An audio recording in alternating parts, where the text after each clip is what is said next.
ನಮಸ್ತೆ ಎಲ್ರಿಗೂ. ಇವತ್ತು ಚಿಕನ್ ಬಿರಿಯಾನಿ ಹೇಗೆ ಮಾಡೋದು ಅಂತ ತೋರಿಸ್ತಾ ಇದ್ದೀನಿ. ನಮ್ಮ ಮನೇಲಿ ಹೇಗೆ ಮಾಡ್ತೀನಿ ಅಂತ ತೋರಿಸ್ತಾ ಇದ್ದೀನಿ. ನಾನು ಈ ಗ್ಲಾಸಲ್ಲಿ 2 ಗ್ಲಾಸ್ ಬಾಸ್ಮತಿ ರೈಸ್ ತೊಗೊಂಡು ಇದನ್ನು ಅಡುಗೆ ಮಾಡೋಕ್ಕೆ ಸ್ಟಾರ್ಟ್ ಮಾಡಬೇಕಾದ್ರೆ ಇದಕ್ಕೆ ನೀರು ಹಾಕಿಟ್ಕೊಂಡ್ರೆ ಸಾಕು. ಈಗ ರುಬ್ಬೋದಕ್ಕೆ ಒಂದು ಅರ್ಧ ಕಟ್ಟು ಪುದೀನ ಸೊಪ್ಪು, ಒಂದು ಅರ್ಧ ಕಟ್ಟು ಕೊತ್ತಂಬರಿ ಸೊಪ್ಪು, ಒಂದು 25 ಮೆಣಸಿಕಾಯಿ, ಇದಿಷ್ಟು ಹಾಕಿ ನಾನು ರುಬ್ಕೋತಾ ಇದ್ದೀನಿ. ನಿಮ್ಮ ಖಾರಕ್ಕೆ ಎಷ್ಟು ಬೇಕೋ ಅಷ್ಟು ಹಾಕೊಳ್ಳಿ. ನಾನು 2 ಗ್ಲಾಸ್ ಹಾಕಿ ಇಷ್ಟು ಹಾಕಿದ್ದೀನಿ. ಇದನ್ನು ನುಣ್ಣಗೆ ರುಬ್ಕೋಬೇಕು, ನೀರೇನು ಹಾಕೋ ಅವಶ್ಯಕತೆ ಇಲ್ಲ, ಹಾಗೆ ರುಬ್ಕೊಳ್ಳಿ. ಈಗ ಇನ್ನೊಂದು ಕಡಾಯಿಗೆ 100 ಗ್ರಾಮ್ ಎಣ್ಣೆ, 2 ಸ್ಪೂನ್ ತುಪ್ಪ ಹಾಕೋತಾ ಇದ್ದೀನಿ. ಇದಕ್ಕಾದಮೇಲೆ ಇದಕ್ಕೆ ಚಕ್ಕೆ, ಲವಂಗ, ಮರಾಠಿ ಮೊಗ್ಗು, ಸೋಂಪು ಕಾಳು, ಅನಾನಸ್ ಹೂವು, ಜಾಪತ್ರೆ, ಪಲಾವ್ ಎಲೆ ಇದಿಷ್ಟು ಹಾಕಿ ಒಂದು ಸತಿ ಚೆನ್ನಾಗಿ ಫ್ರೈ ಮಾಡ್ಕೋಬೇಕು. ಫ್ರೈ ಮಾಡ್ಕೊಂಡು ಆದಮೇಲೆ ಇದಕ್ಕೆ 3 ಈರುಳ್ಳಿನ ಕಟ್ ಮಾಡಿರೋವಂಥದ್ದು ಹಾಕ್ತಾಯಿದ್ದೀನಿ ಉದ್ದುದಕ್ಕೆ. ಇದು ಗೋಲ್ಡನ್ ಬ್ರೌನ್ ಆಗೋವರೆಗೂ ಚೆನ್ನಾಗಿ ಫ್ರೈ ಆದಮೇಲೆ 1 ಕಟ್ಟು ಮೆಂತ್ಯ ಸೊಪ್ಪು ಹಾಕ್ತಾಯಿದ್ದೀನಿ. ಹಾಕಿ ಫ್ರೈ ಮಾಡಿ ಇದಕ್ಕೆ ಶುಂಠಿ ಬೆಳ್ಳುಳ್ಳಿ ಪೇಸ್ಟ್ ಹಾಕ್ತಾಯಿದ್ದೀನಿ 2 ಸ್ಪೂನು ಹಾಕಿ ಇದನ್ನು ಹಸಿ ಸ್ಮೆಲ್ ಹೋಗೋವರೆಗೂ ಫ್ರೈ ಮಾಡ್ಕೋಬೇಕು. ಇದು ಫ್ರೈ ಆದಮೇಲೆ ನಾನಿಲ್ಲಿ 1 kg ಚಿಕನ್ ತೊಗೊಂಡಿದ್ದೀನಿ. ಇದನ್ನು ಇವಾಗ ಹಾಕಿ ಒಂದು ಸತಿ ಮಿಕ್ಸ್ ಮಾಡಿ ಇದಕ್ಕೆ ಸ್ವಲ್ಪ ಅರಿಶಿನ, 1 ಸ್ಪೂನು, 2 ಸ್ಪೂನ್ ಸಾಲ್ಟ್ ಹಾಕಿ ಇದನ್ನು ಸ್ವಲ್ಪ ಹೊತ್ತು ಇದರಲ್ಲೇ ಬೇಯೋದಕ್ಕೆ ಒಂದು ಲಿಡ್ ಮುಚ್ಚಿ ಬಿಟ್ಬಿಡ್ತೀನಿ. ಒಂದು 5 ನಿಮಿಷ ಹಾಗೆ ಬೇಯಬೇಕು. ಇದರಲ್ಲಿರೋ ನೀರೆಲ್ಲ ಆಚೆಗೆ ಬರಬೇಕು. ಈ ಥರ ಎಲ್ಲ ಚೆನ್ನಾಗಿ ಬೆಂದಮೇಲೆ ಇದಕ್ಕೆ 2 ಟೊಮೊಟೊ ಹಾಕೋತಾ ಇದ್ದೀನಿ. 2 ಟೊಮೊಟೊ ಹಾಕಿ ಮತ್ತೆ ಚೆನ್ನಾಗಿ ಇದನ್ನು ಮಿಕ್ಸ್ ಮಾಡ್ತಾಯಿದ್ದೀನಿ.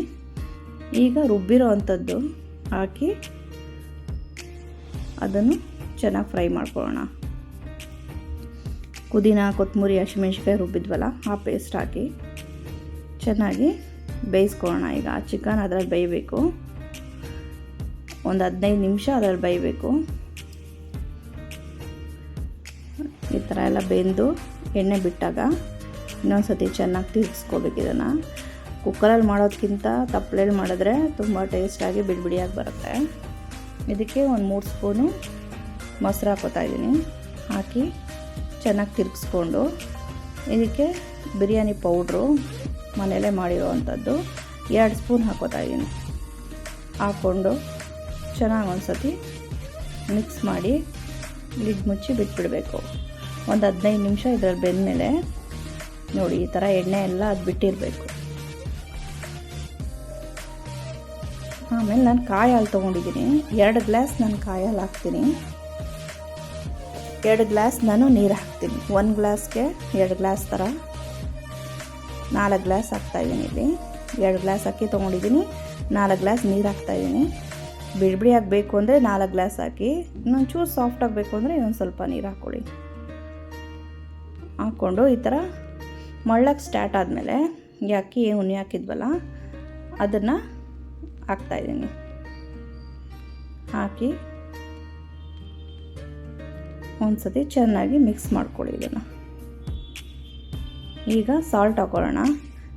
ಆವಾಗ ಚಿಕನ್ ಬೇಯೋದಕ್ಕೂ ಹಾಕಿದ್ದೆ. ಈಗ ಎಷ್ಟು ಬೇಕಷ್ಟು ನೋಡಿಕೊಂಡು ಹಾಕೊಳ್ಳೋಣ. ಹಾಕಿ ಚೆನ್ನಾಗಿ ಮಿಕ್ಸ್ ಮಾಡೋಣ. ಇದನ್ನು ಜಾಸ್ತಿ ಮಿಕ್ಸ್ ಮಾಡ್ತಾ ಇರಬಾರ್ದು, ಸೈಡಿಂದ ಮಿಕ್ಸ್ ಮಾಡಿದ್ರೆ ಸಾಕು. ಇದಕ್ಕೆ 1 ನಿಂಬೆಹಣ್ಣು ರಸ ಹಾಕ್ಕೊಂಡಿದ್ದೀನಿ. ಹಾಕ್ಕೊಂಡು ಈಗ ಒಂದು ಲಿಡ್ ಮುಚ್ಚಿ ಬೇಯಕ್ಕೆ ಬಿಡೋಣ. ಅವಾಗವಾಗ ತಿರುಗಿಸ್ತಾ ಇರಬೇಕು, ಜಾಸ್ತಿ ತಿರುಗಿಸಿದ್ರೆ ಅನ್ನ ಒಡೆದೋಗ್ಬಿಡುತ್ತೆ. ಈ ಥರ ಸೈಡಲ್ಲೇ ತಿರುಗಿಸ್ಕೋಬೇಕು, ಅನ್ನ ಬಿಡಿಯಾಗಿ ಬರುತ್ತೆ. ಈಸಿಯಾಗಿ ಕಡಾಯಲ್ಲೇ ಮಾಡ್ಕೊಬೋದು.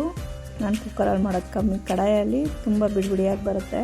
ನೋಡಿ ಇಷ್ಟೇ. ನೋಡಿ ಇಷ್ಟು ಆದಮೇಲೆ ಒಂದು ಚೂರು ಎಲ್ಲೋ ನೀರು ಇದ್ದಂಗೆ ಕಾಣಿಸ್ತಿರುತ್ತೆ.